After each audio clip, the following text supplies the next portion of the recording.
नमस्कार, FSc news में आपका स्वागत है। मैं हूं निशा सरोज।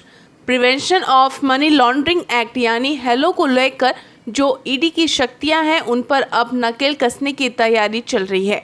खास बात यह है कि कभी शक्तियों को बरकरार रखने वाला सुप्रीम कोर्ट ही अब इस पर सवाल उठा रहा है।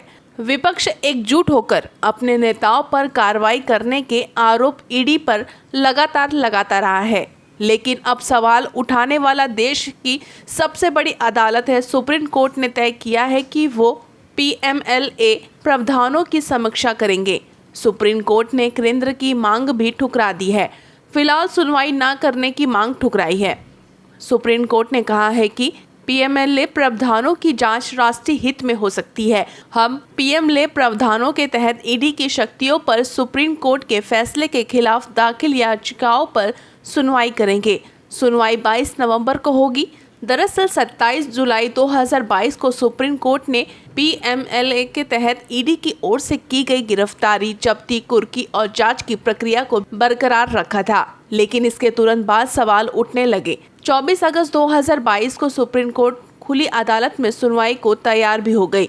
3 जजों के फैसले पर समीक्षा होगी तब होगी, लेकिन 3 अक्टूबर को सुप्रीम कोर्ट में 2 जजों के बेंच ने ही एक अहम फैसला सुनाकर ईडी पर शिकंजे की नींव रख दी। ईडी ने अपने कामकाज के पारदर्शी निष्पक्ष रहे, ईडी ईमानदार रहे और प्रतिदोषी ना बने। अगर ईडी किसी को गिरफ्तार करती है तो उसे लिखित में गिरफ्तारी के आधार बताने होंगे। आरोप की तरफ से जवाब देने में विफलता गिरफ्तारी के लिए पर्याप्त नहीं।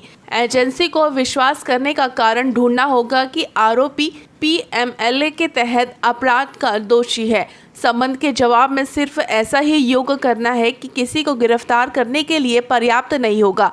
पूछताछ के लिए बुलाए गए व्यक्ति से अपराध स्वीकार करने की उम्मीद करना ऐड के लिए खुला नहीं है। 2 जजों के बेंच ने यह तक कह दिया है कि आरोपियों के खिलाफ ईडी की कार्रवाई संतोषजनक नहीं है, क्योंकि इसमें मनमानी की भी बू आती है। लेकिन ऐसा कम ही होता है कि जब एक पूरे मामले पर ही रोक लगा दिया जाए। 28 जुलाई 2023 को सुप्रीम कोर्ट ने ईडी को एक बड़ा झटका दिया।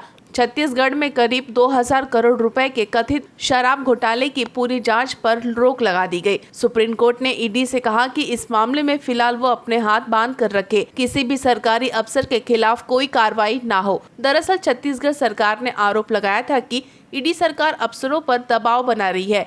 वो इस मामले में मुख्यमंत्री भूपेश बघेल को फंसाना चाहती है। इससे पहले 28 मई को सुप्रीम कोर्ट ने ईडी से कहा था कि वो डर का माहौल न बनाए।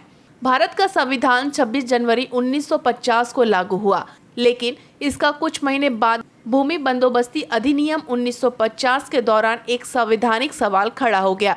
सवाल ये था कि भारत की संसद अनुच्छेद 368 के तहत संविधान में संशोधन कर सकती है।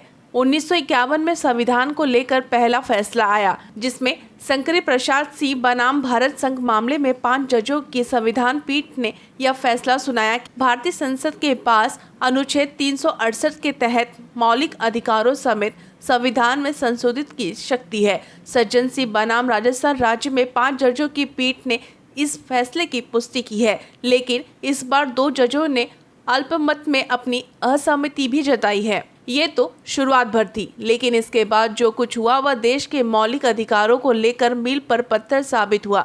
आखिर आगे क्या हुआ, देखते रहिए एफएससी न्यूज के साथ। Fights against criminal daily newspaper देखते रहिए। बस इतना ही। वीडियो को लाइक करें और चैनल को सब्सक्राइब कर लें, जिससे आने वाली वीडियो की नोटिफिकेशन आपको मिलती रहे।